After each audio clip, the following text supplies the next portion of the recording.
welcome to the RoH Podcast, Season 2, Episode 7.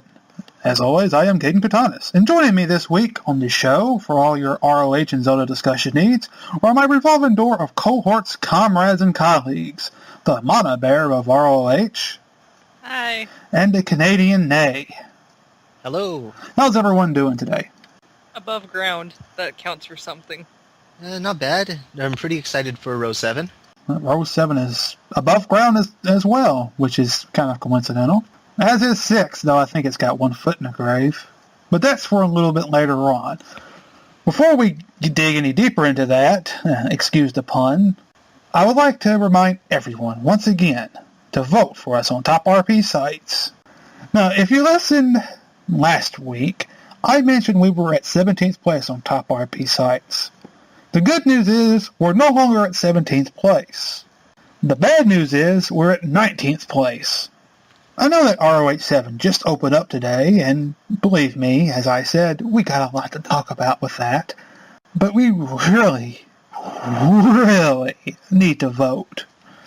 So I will say this once again. Click on the Triforce at the top of the page, or the banner at the bottom, if you're using the Racial Revel theme. If you're using the Highland Knight theme, for some odd particular reason, that's not there. I don't know why. Maybe Thanatos, when he made the theme, forgot that part. We will probably talk a little bit more about layout later, but keep this in mind. And remember to just vote daily. We need to vote daily, because if we don't, there is no point in voting, and there's no rewards given out. And as someone that came up with the idea for the rewards, I want to give people something for voting, because it helps us. Vote for us on top RP sites if you didn't catch the name the first time.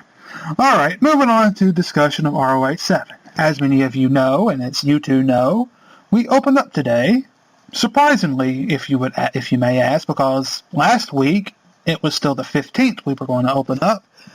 But things have changed. We decided something else, and we decided to move it ahead to the 10th. Would either of you like to explain why we moved it up? Well, it was originally on May 1st that we were going to open it up, but that was way far away, and kind of as predicted, RoH 6 started to slow down the moment we announced that RoH 7 was going to happen. Yeah, even though people could still accumulate posts to take to 7, still the interest in 6 kind of started to slow while people were planning in networking forum and getting all excited and amped up for RoH 7.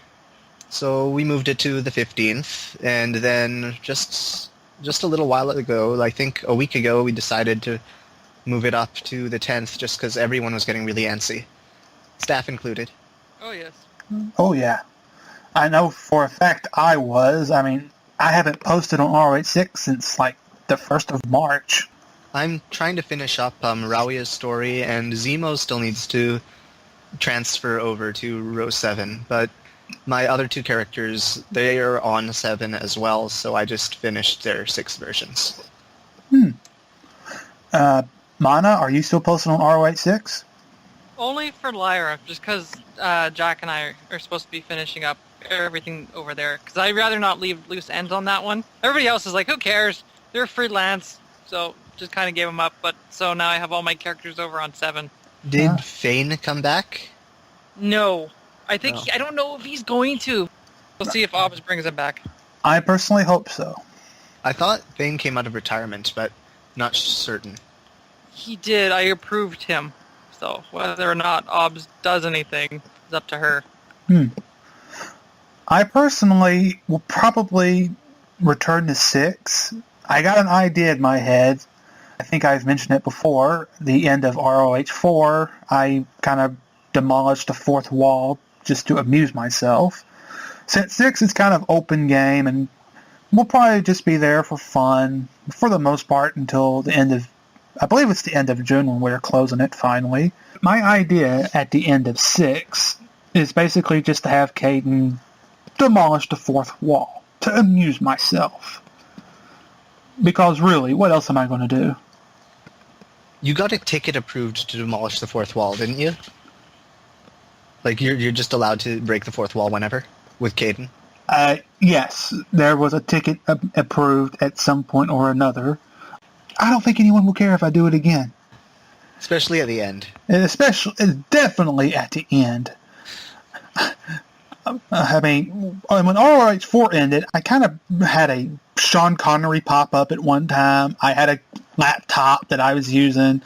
There was 80s montages everywhere. It was glorious reading. Maybe some of all this will come back. I don't know. I don't want to do repeats of what I've done before. Even though I'm kind of doing the same thing here, and Caden's always been a repeat of all his other characters. You've got a new Caden, completely new, isn't he? He's now a merchant leader sort of person. Well, he's sort of. The Caden of RoH 7, kind of a good segue here, Nay. The Caden of RoH 7 is very, very different from any Caden I've done before, or Chronic. Usually I'm the general, soldier, tough guy, sort of. This time around, I kind of made Caden into a smooth talker, ladies' man, goofy, kind of fun character. But not wall-breaking funny, just kind of light. Because now you've got your MacGuffin to break walls. Yes, Ryan MacGuffin. Always funny. He transferred over completely from 6. Very fun. I haven't really gotten much done with Caden so far, but I hopefully will have more coming in the weeks ahead when I have Caden's brother, played by Rio, and Kineko, who is a newer person on the boards, but I'm RPing with him. Hopefully the three of us can have some fun times, especially with the festival coming up. Nay, what about your characters? You want to discuss them? Which characters? Your characters on RoH 7. Would you like to talk about any of them? The one that has come over from 6, the newer characters, yeah. Billy and Zemo, or Zemo as I called her. Right, well, Zemo is still on 6, unfortunately.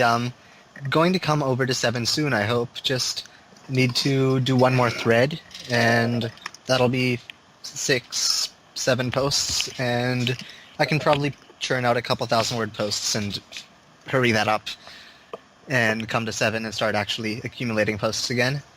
The other characters I brought over were Billy and Ellie, who Billy was on 6 a bounty hunter, and now he is an ex-bounty hunter who is a cop at the lawless region of West Falls, which is the Old West sort of themed area now.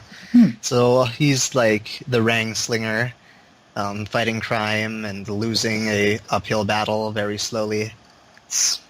Could be fun. If people come to West Falls. Of course. That's always a big determination. Any other characters you want to briefly... Well, Ellie's back as the same personality, but vastly changed backstory, because in Row 6 there was a Rito chieftain before her father, rather, who posted for about 10 times and was involved in the Bongo Bongo fight, and I just had to work around that for Row 6. But in Row 7 now, she is like the royal family bloodline for the Rito. So she's not an ascended princess. She was born into it. So that's a little more easier to work with, I guess.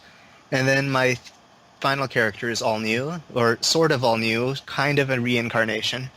There was on Row 6, Neyramar, my first character, had a pet bear. So now I've reincarnated her as a Dark Nut warrior.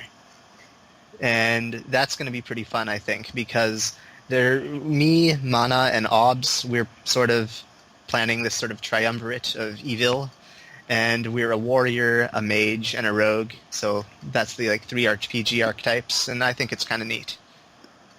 It certainly sounds like it, and I've read a lot about your character, Nay, and Sergewin is definitely one I will be keeping a lot of progress on. I've been pronouncing it Caridwen because her shortens to carry. Is it really? I've been saying Sergewin. Well, I was saying with a soft C for some reason.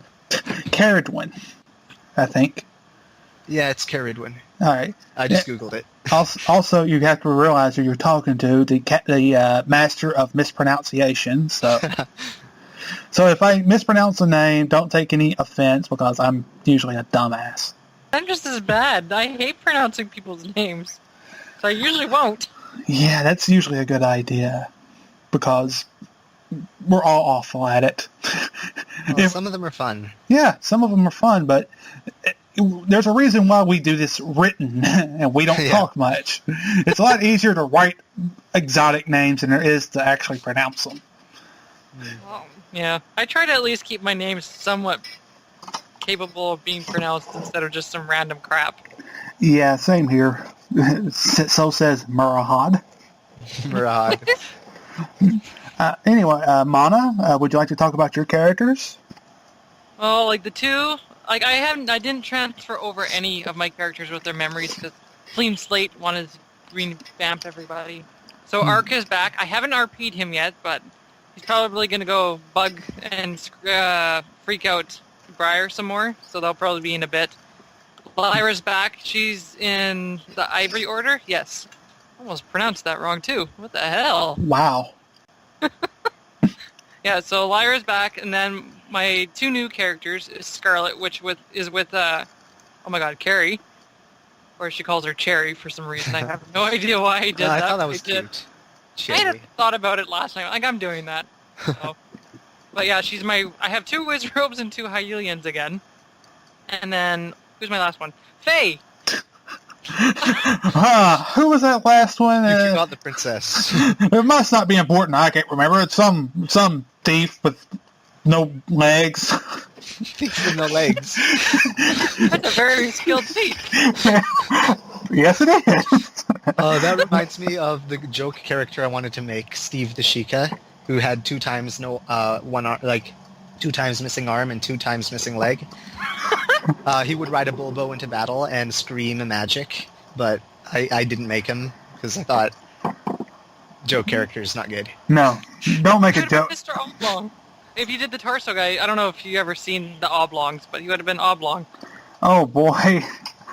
With Will Ferrell? Come yeah, on! I know what you're talking about. I was picturing that myself. I was like, oh god, no, I don't want that. Nay is furiously looking this up right now. What the hell are the oblongs? What magic are you speaking of? What is this madness? Yes. Yeah, no, Ark and Lyra are pretty much the same. I mean, their history's a little different now because their family wasn't separated, so they're actually raised together, so more hilarity when they get together. But Scarlet was, I mean, most people know I was Scarlet now on number 6. And I was trying to get newbies more involved, blah, blah, blah. So she's kind of revamped.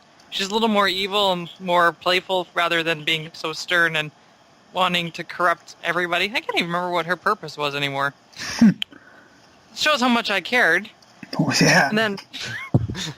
And then Faye is obviously the twin of Alistair. Alistair? Alistair. I don't know. That was Alistar. I don't know. I spelled it differently than most people would spell that name.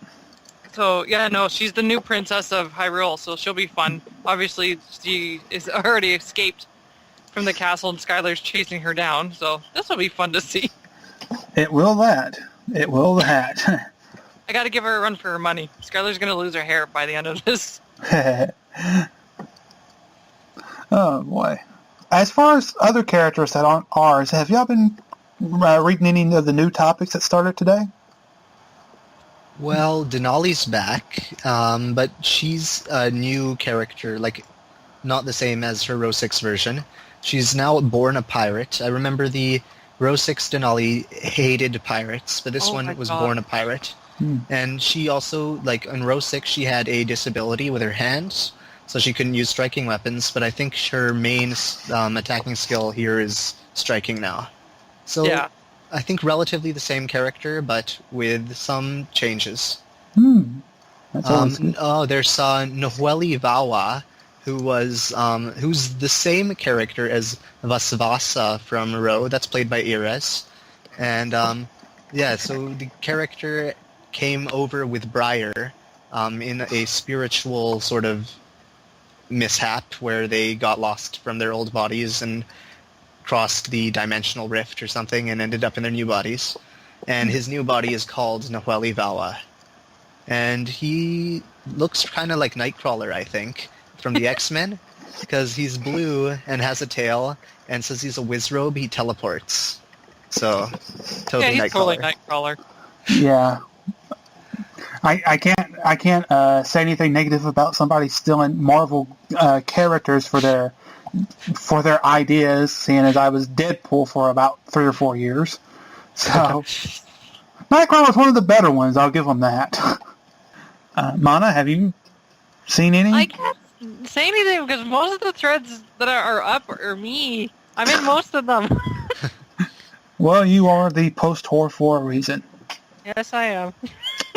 I take that title with pride. You should. It's a good title to have. So I don't really read that many people's posts, not because I don't want to, but because it's better for a method acting sort of deal, because I think I might react a lot better if I don't know fully what's going on until I see it. So that doesn't say I don't follow people's topics. I follow plenty of people's topics. I know I follow Mana's topics a lot of times because she's such an interesting writer and entertaining, and Aspen's characters I always follow, and Nays and Briars, and now that I think about it, I follow all the major active people. I guess I do follow topics. Okay, any more discussion on this particular topic? Well, there's the Ivory... Ivory Guard? The Ivory Guard. Is it the Ivory Guard? I think it's the Ivory Order. I don't know. It's something ivory, and I'm involved in it. Yeah, I'm going to be involved in it once I actually get Zemo over into the new universe. Isn't it basically Vanguard 2.0? Well, it kind of sounds not that way. exactly, but members are kind of the same. Like, the active ones, I guess. Like, Katarina is Satsuriku. Mm-hmm. Who's also Morana in Row 6. Then Lyra's back. Zemo's going to be back. Gemini's going to be back. Gemini and Zemo are actually the same ones from Row 6. Don't think Jack's involved, actually. He's involved in the Sheikah division. Yeah, he was already making kind of mention it might change later on, like down the road, but he's not sure about it. But yeah, some of the members are going to be the same, so in that sense, it's kind of the spiritual successor to the Vanguard, I guess, but I wouldn't say it's the Vanguard 2.0. Ah, okay. That makes a lot of sense. No, because they're all like mercenaries in this one, so... Ooh, interesting. Mercs are fun. I think some of my characters start as mercs. Zemo started as a merc, became more heroic as time passed. I think actually Billy was a merc, sort of, before he became a bounty hunter. Yeah, I mean, Lyra was the paladin, but if you read her history on 7, it's kind of similar to what it was on 6. Her whole personality has kind of changed, so she's more mercish, less paladin this time around, even though her title's still paladin. Interesting. All right, let's move on from that topic. Now, one of the things that has changed from 6 to 7 on a more layout perspective, I should say, right before 7 began, the Dark World theme disappeared. Just gone. Everyone panicked. Everyone panicked. Yeah. There wasn't a lot of happy people. I wasn't happy because I loved that theme. And Thanatos got rid of it because he was working on a new Highland Knight theme, which if you have seen 7, it's there, and I would say it's a pretty good improvement, even though there are some problems to it. Well, I would say it worked, like, as far as the layout go, I actually like it better. Like, it's not as clunky, that's the word, clunky as Dark World was. Like, Dark World looked really cool, but this one's more streamlined, I think. Right. Yeah, I really like Hylian Knights is streamlined. It's nice. It's just when you smush it on one side of the screen, because I like to split screen, it does, like, the layout kind of messes up at the top of the screen for me. But that's Does it about give you like a drop-down bar list kind of thing? It messes up the drop-down bar. Okay, that's what it does on my phone. Hmm. So Interesting. it's all weird on my phone, and I have to switch to stupid Rebels otherwise. I have to open chat in Revels and then switch to Hylian Knights outside. But as I mentioned when I was talking about top RP sites, I noticed that there is no place to vote for us on top RP sites, which is really... Oh, the vote button is missing. That's a problem. Yeah, and our Yeah, affiliates... of that, I seen like you were saying, there's a tab everywhere. I'm like, I don't see no tab. Yeah, I didn't know this until, about 15 minutes before we started recording. I was like, where is it? And the affiliates at the bottom are gone as well. Which, yeah, I don't know why it's there on Racial Rebel, but not Hylian Knight. Hopefully it will be changed, because the Hylian Knight is not 100%, and hopefully it will be fixed in the coming weeks. As far as any other layout, I know you briefly mentioned Mana, the Racial Rebel, and y'all both mentioned it. I'm not a big fan of it. It's a bright one. I like that you can change the banner colors. Yeah.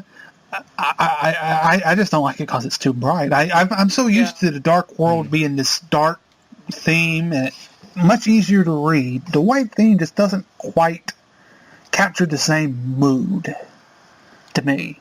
It makes us write too happy, and we need to write really dark things. Right.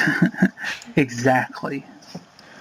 It needs to be dark and mature and gory and bloody, and not rainbows and popcorn farts. Do you think we'll see any more themes in the future?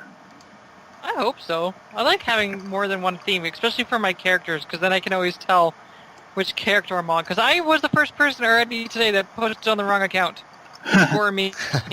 It's going to happen. I'm the only one here that remembers, but old ROHs, we used to have 5, 6, 7 themes and skins. Literally 5 or 6 different skins. It was so great back then, even though I always used one. Hopefully, we will see more in the future. That'd be nice. I think there's a unfinished Lost Woods theme. Didn't, Danny put that on for you anyways? Because you were asking about the Lost Woods theme. I thought you were the one that liked it. Yes, at one point, I've always been a fan because, a little bit of explanation for this. The theme I always used, which I was talking about for ROH 1, was a woodsy green background theme. It wasn't a Lost Woods theme, it was just the original ROH 1 theme, which we used up until ROH 4. And the Lost Woods theme was kind of a updated re-release of it.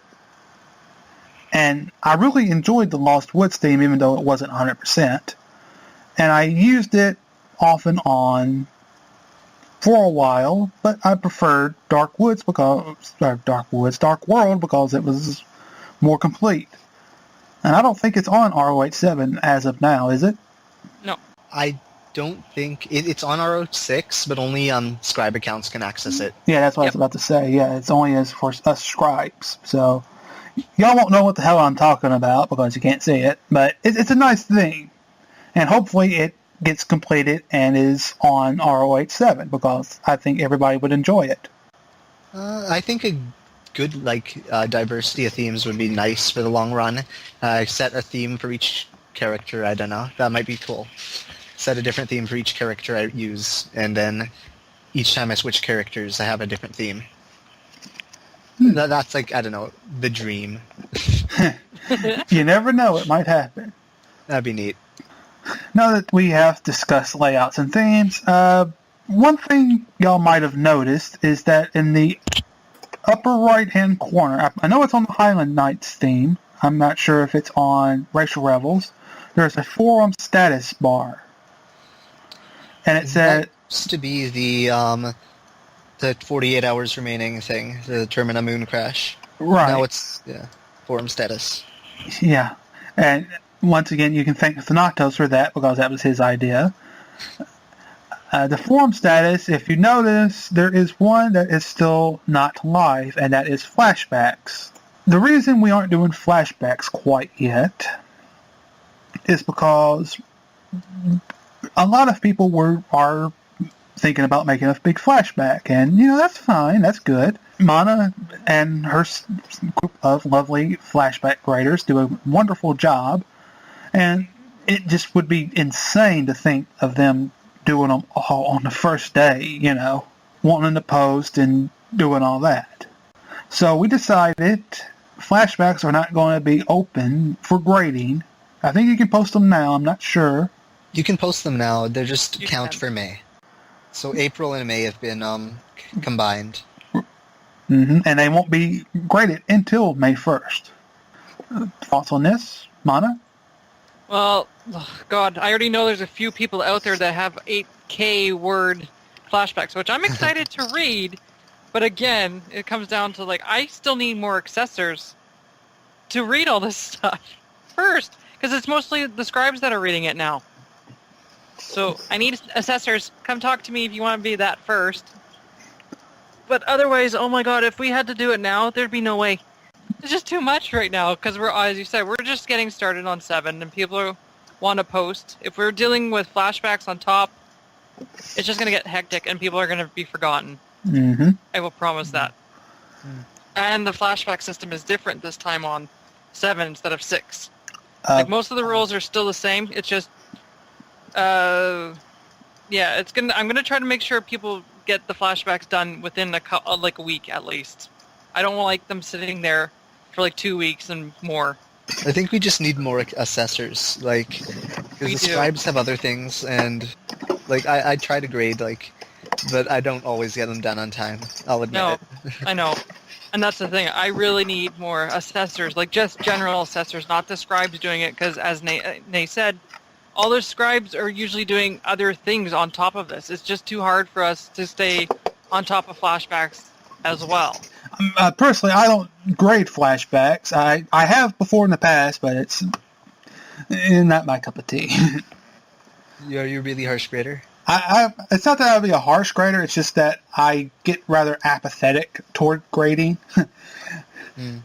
I can get into flashbacks, but if a flashback isn't good, I would be a harsh grader. Yes. Which I don't frown upon. I like when my graders are a little more critical. But still offering good criticism on top of it. I don't want them to just be giant buttholes about it. But we need tougher grades, because I'm so tired of people getting easy grades for half-ass work. Yeah. And another problem I've always had with grading is if you're the third or fourth person grading, a lot of the points have already been made, and there really ain't much else to say. Well, that's why you read it and you grade it before you look at the other grades. Yeah. Well, the problem there is you're just kind of repeating what everybody else says, and you sound like an asshole. Well, kind of. If you look at it that way, you would. But at the same time, oh my God. Reaffirming. Thank you. I like reaffirmation. I do too. That's a word now. Yeah, you just added to my dictionary, because I have a lot of those, apparently. Now I lost my point. Reaffirming the point of somebody else is always important, I think is what you were going to say. Yes. Any more discussion on flashbacks you want to bring up, Mana? I don't know if I should anymore. Nay, do you have anything to add? Just that, they open in May. System's pretty much the same. I think that's it. All right, then. I think that's all we can say about that. And for RoH, if you would like for us to speak of anything RoH related, please send a PM to us, because we do like to know what y'all want to hear. Feedback is always nice. And if you have anything you want us to talk about, please just send it in. On to the Zelda topic this week. As we always know, there are some items in Zelda that are just iconic, that if you took them away, people would complain, and the game just wouldn't be the same without them. The bow and arrow, the bombs, the musical instrument for that game, because it usually changes from game to game. The sword, usually the Master Sword, not always. The shield, whatever. These items are always iconic.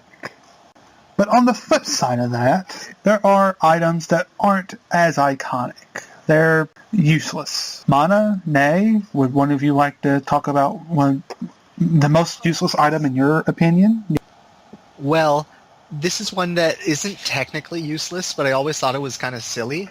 It is the Cane of Samaria, which just you what wave game? it, and it's from, I think, A Link to the Past. And it may have been from some other games as well. And you wave the cane, and it generates a block. And the blocks can be used to weigh down switches or for some puzzles, but it's like that's its power. You wave it, and it makes a block appear, and it's... I always thought it was kind of a silly item. It is a little silly, but extremely useful in the Ice Palace in Turtle Rock. Not entirely useless, but definitely rather odd. There was also another staff-type weapon, was the Dominion Rod from Twilight Princess, which was used in the Temple of Time dungeon. But then after that, there's like 2 locations where you use it for specific puzzles, and you never use it again. And it's a really neat item in that you get to control statues and do stuff with them. But it's really context sensitive, and it's used in like a couple places in the game outside of the Temple of Time. So, as cool as it is, it's not what I would call a useful item. I would agree with you there. And as far as Twilight Princess goes, there are plenty of rather useless items we can go through. Don't diss my spinner. I love the spinner. I don't care how much you love it. I thought it was the most useless item in that game. I have to agree. That thing was so useless outside the dungeon. Another useless item in Zelda games. Ocarina of Time and Majora's Mask fans will know this one very well. The Deku Nut. Yeah, that thing... It's a neat idea, but again, it's not very useful because there's no reason to stun something when you can just stab it. Right. Oh, exactly. And it's funny, the Deku in Majora's Mask, it's supposed to be its more prominent item, but even then it's secondary to the bubbles, which is useless in of it. Well, I would say useless in of itself, but it's like not used after you get your bow and arrow. Seriously, think about it. When do you ever use the bubbles for the Deku Link after you get the bow? You really don't. I don't think so. And I know, it's kind of like the slingshot in Twilight Princess. Yeah, as soon as you get the bow, the slingshot's useless. Which begs the question, why don't they just give us the bow in the first place instead of give us a useless item first? Well, that's because in you were stuck as Deku Link, so they needed to give him some kind of ability. Because Deku Link doesn't have many abilities. He's cursed upon you. Why would he be useful? Yeah, but like you still use him later on in the game. For what? For certain puzzles and for the Deku sort of area. Well, the Deku area, yeah, that's like the first area. But after like the first area, there's like 1 or 2 puzzles I can think of where you need Deku Link. And he's not even the useless item I'm always thinking of. I was talking about the Deku Nuts. Anything Deku on it is useless, damn it. Well, except the Deku sticks, they were actually kind of useful. Now there are other items as well. Going away from the Deku, because I think we could rant about that all day. The food from the original Legend of Zelda, you use it precisely once, and you never get to use it again. I actually played the original Zelda completely. You haven't? Like, I own it, but I'm really bad at it, so I gave up. Oh, boy. Food in the original Legend of Zelda is useless. But yeah, I have it on the 3DS. I didn't know. I should finish it. I highly recommend it. Mana? No, any item that you only have to use in a dungeon once is useless in my mind. So that's just like a list of all on their own. Because that just drives me crazy. If you get it in the dungeon, but you can't use it anywhere else, what the hell is its point? Oh, the Sword of Twilight, then. Yeah. Like, that's the dungeon item for Twilight Palace of Twilight. But you get the Master Sword upgrades to the Sword of Twilight, but like that's a literal example of you can't take it out of the dungeon because the moment you leave the Twilight Realm, you lose the sword. Which is just stupid. Yeah. Another useless item, Pharaoh's Wind. I used it quite a bit, like especially for the Shadow Temple.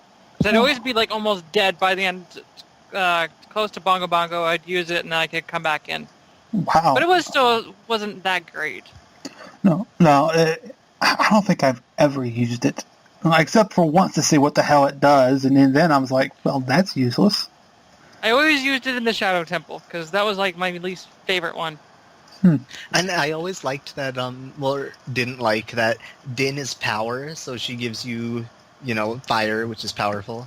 And then Neru gives you love, which is, like, wise, because it's defensive. And then Feror, the goddess of courage, well, her fairy gives you the ability to run away. Oh my god, that's a comic somewhere. I'm pretty sure that's a comic, yeah. It's pretty funny. I've never thought of it that way before. Also, another useless item that's been in a lot of games, green potions.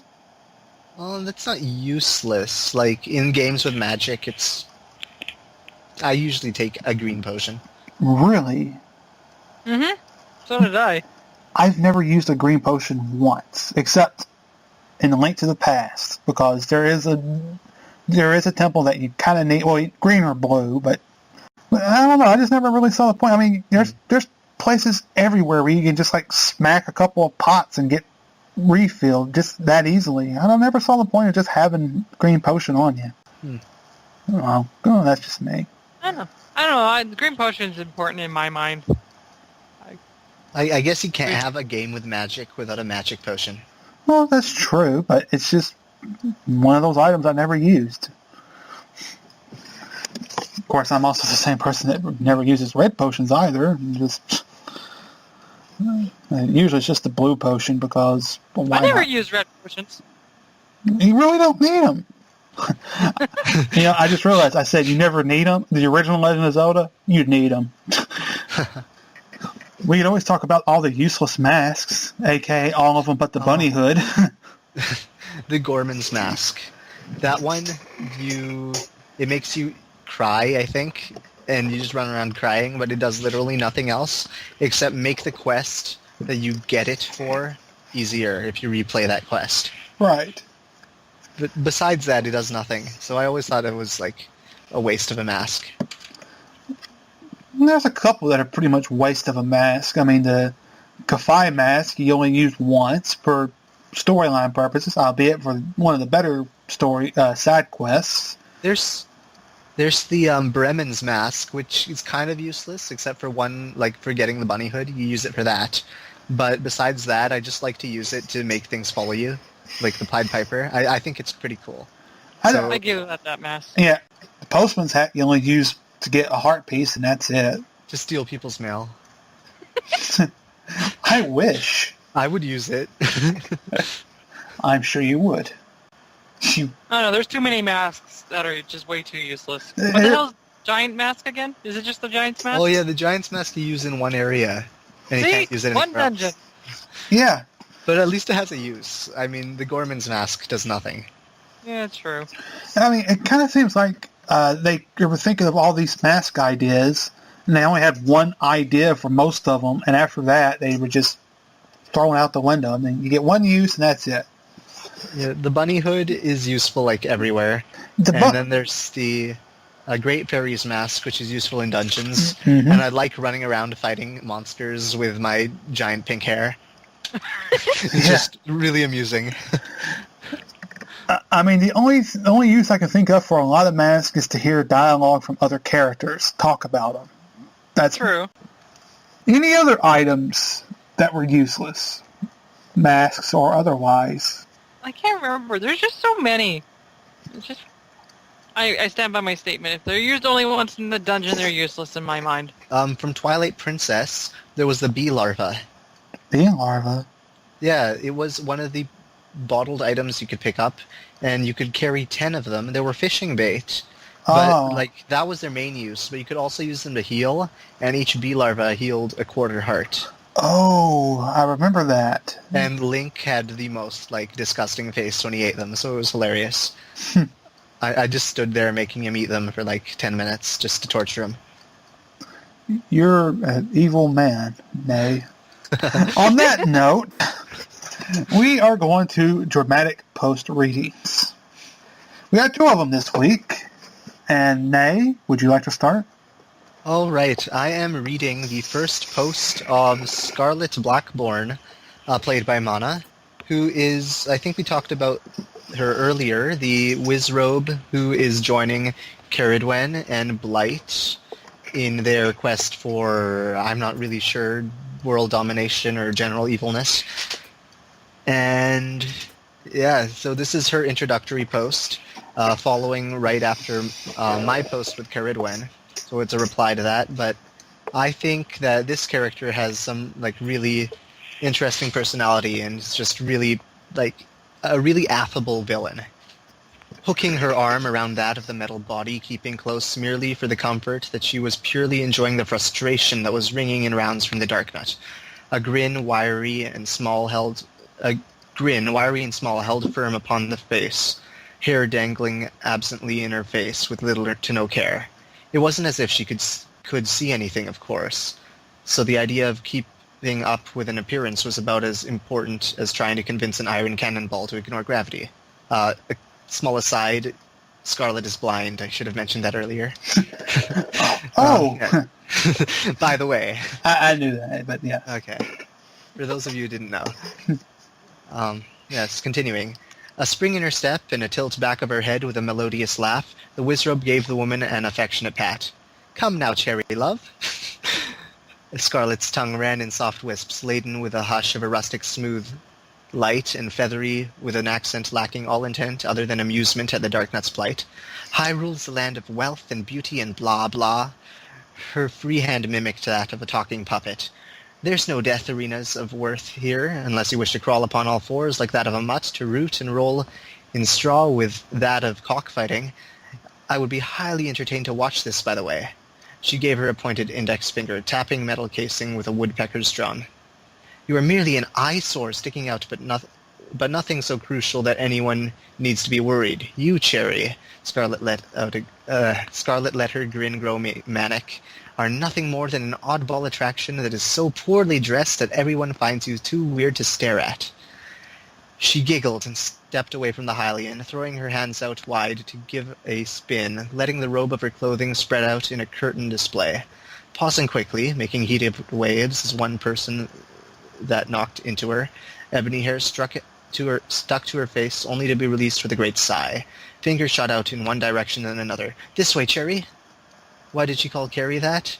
It ended up being a pet name that spawned out of a night of drinking and slurred tongue mixing, Carrie with that of a fruit, which stuck permanently now. Come, now pull your armored underwear from the reaches of your muscled behind and help me here.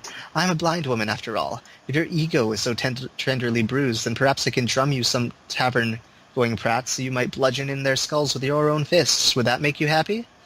I need items nonetheless. My reserves of reagents are so lacking that will make me purely sore. A clap to her thigh to mock the Darknut. The spry Wizrobe giggled. Come on, Cherry. Scarlet baby needs her seeing eye pup. She goes on to compare Carrie to her Stallhound and kind of just poke fun at her, and it's kind of amusing. And Carrie doesn't really mind because she's used to it by now. You gotta be. Really doesn't hold her tongue for anybody. I am reading Navali's post. And I believe the area was the Termina Plains and the Absorbatory Center, which is the Wizrobe's big area these days. It's the new East Village. East Village got revamped into the Observatory Center. And what he said, Observatory Center is now the new East Village, which is pretty good because East Village was rather useless. This is his post, so please follow along. Navali entered the room through the doorless doorway slowly, aka the entryway, slowly, knowing he was still a few minutes early. A few people, all younger than Navali by at least 15 years, sat amongst the raised desks, stepping through the large enclosed amphitheater. Small oil lamps lined the edges of each row of desks. Darkened glass kept keeping the light from brightening too much. There should be an extra O on that too. too much. Too much. I have a lot of room to talk about spelling errors. This was not where Navali stood. The older blue Wizrobe made his way to a much better lit central stage, his bare clawed feet clicking upon the hardwood panel, and his tail flicking from it reminded him that he would need to trim those soon before they became a nuisance. To the sides and behind his stage hung large blackboards, the tops of such needing a stool for all but the largest to write upon. Rows of white chalk rested against it, many stunted from having been used to draw the formula and diagrams needed for the lecture to come. There was no bell or gong to signal that class had begun, as there were no degrees or such to be given for completion. 17 people had sat amongst the pews meant for 200, their faces masked in shadow. This was expected for just a lecture. The experiments would bring in many more people. To start, what are the two major forms of spiritual energy? Navali asked the unseeable figures as a recap. This was something he had finished the last lecture with. In and out of energy, baby, answered a familiar voice. A young man named Brant, a shadowkin as he was, had always been in each of his lectures, even though his master over magic was weak overall. Explain, Navali asked again. Inner energy is the one that we create ourselves. Many theorize that this comes from their own soul. Meanwhile, outer is just that. Outer energy drawn from spirits of some such, replied Brant, sitting as he was in the first few rows, Navali guessed. Good. Now, Navali said before trying to take a step. He stumbled upon his step as pain racked through his mind. Memories from another time, another world altogether flowed into his brain. The Wizrobe did not remember crashing to the floor. That is where he stayed until the pain resided in his head. That is the end of this podcast for the week. Join me next week, as I will probably be with several new people. Mana will not be here due to prior commitments. She'll be at a con of sorts. Would you like? What con will you be at? Calgary Comic Convention. How long are you going to be there? 4 days. Wow. Sounds fun. Yes, and then, I'll get to meet a lot of neat people. I get to see Felicia Day there, so that'll be awesome. Ooh. Nice. Make sure you take plenty of pictures and put them on RoH or Facebook. Yeah, take a picture with Felicia Day. Yes. Do you know how expensive she is to get a picture with? No, just sneak in, I'll be all creepy like. Just invest in stealth. Yes. There's a few people that are going to be there, actually. Kind of interesting. Oh, that's Stanley. cool. There we go. Oh, Stanley. Wow. Nice. Yeah. But yeah. I'll take pictures. Oh, you better. But yeah, Mana won't be here next week, so hopefully I'll have a good co-host. Nay, would you like to take that position? I'll probably be here. All right. Hopefully it'll be me and Nay next week with somebody else. Who they will be, I don't know, because I don't plan that far ahead. Speaking for Mana and Nay, this is Caden Katana signing out. Have a nice day, and I hope you enjoyed the show.